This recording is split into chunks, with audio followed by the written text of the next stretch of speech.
दक्षिण आफ्रिकेसारख्या देशातून सरकारनं आयात धोरण स्वीकारल्यानं सोयाबीन प्रचंड प्रमाणात भारतात आलेला आहे। शेतकरी राजा आहे म्हण कशाचा पोतराजा राजा नाही तो पोतराजा केलेला आहे त्याने। सरकारचं चुकीचं धोरण हे शेतकऱ्याच्या मरणावर ठपलेलं आहे।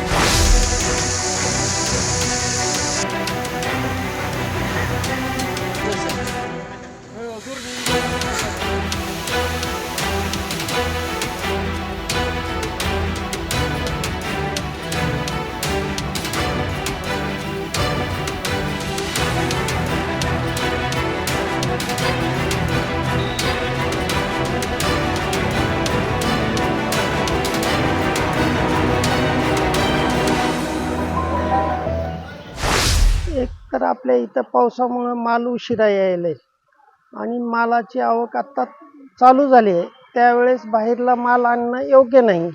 या मालामुळे भेटणारी किंमत शेतकऱ्यांना योग्य भेटणार गेली, शेतकऱ्यांचं खूप मोठं नुकसान व्हायलंय आणि सरकारचे जे धोरण आहेत वारंवार चुकीच्या धोरणावर काम करत आहे। एकतर तुरीही मागवत आहेत, चणाही मागवत आहेत, सोयाबीनही मागवत आहे, यामुळे शेतकऱ्याचं खूप मोठ्या प्रमाणात नुकसान व्हायलंय। सरकारनं हे धोरण चुकीचं आहे। ज्यावेळेस आपली आवक चालू व्हायले त्यावेळेसच बाहेरून माल मागवायले, जेणेकरून शेतकऱ्यांच्या मालाची किंमत होईना गेली। सरकारनं म्हणजे आपल्याकडे माल नसताना मागवणं ही गोष्ट वेगळी, आपल्याकडे माल असताना मागवणं म्हणजे चुकीचं आहे। आता सध्या काय सोयाबीनचा दर चालू आहे, त्यांनी काय भावाने मागवले, कितीची कपावले? त्यांनी मागवले 4300 रुपये। सध्या बाजारात परिस्थिती आहे आपल्या मालाची 4500 रुपये, पण जेणेकरून त्यांचा माल आल्यास आपला माल कोण घेणार आहे आणि परत आपल्या मालाचे भाव कमी होणार आहेत। हमी भाव आहे समजा 5200 रुपये, हमी भावापेक्षा 1000 रुपयानं कमी त्यांचा माल यायला आहे, तर सर तफावत पडेल 1000 रुपये क्विंटलची तफावत पडायली आहे साधारणतः। तर गव्हर्नमेंटनं हा माल मागू नये आत्ताच, जेणेकरून शेतकऱ्याच्या मालाचं नुकसान होणार नाही। वारंवार बाहेरला माल आणण्याने शेतकऱ्याच्या मालाला योग्य किंमत भेटणार गेली।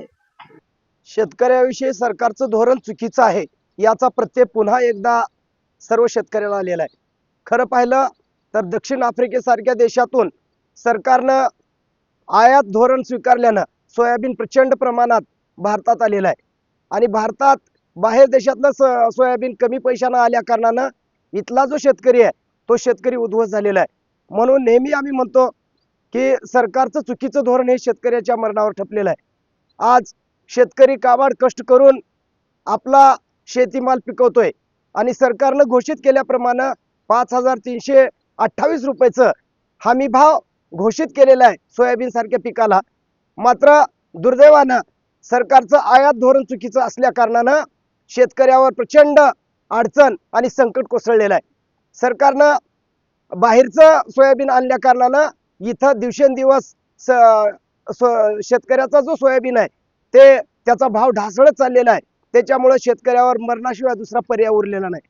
म्हणून सरकारला विनंती आहे की आपण घोषित केलेलं जे 5328चा हमी भाव आहे ती फरकाची रक्कम जर आपण दिली तरच शेतकरी वाचल, अन्यथा वाचणार नाही। मात्र येणाऱ्या काळामध्ये सरकारनं जर चुकीचे धोरण अशाच पद्धतीनं राबवत राहिलं तर निश्चितपणानं येणाऱ्या काळामध्ये सरकारला याची मोठी किंमत चुकवावी लागेल।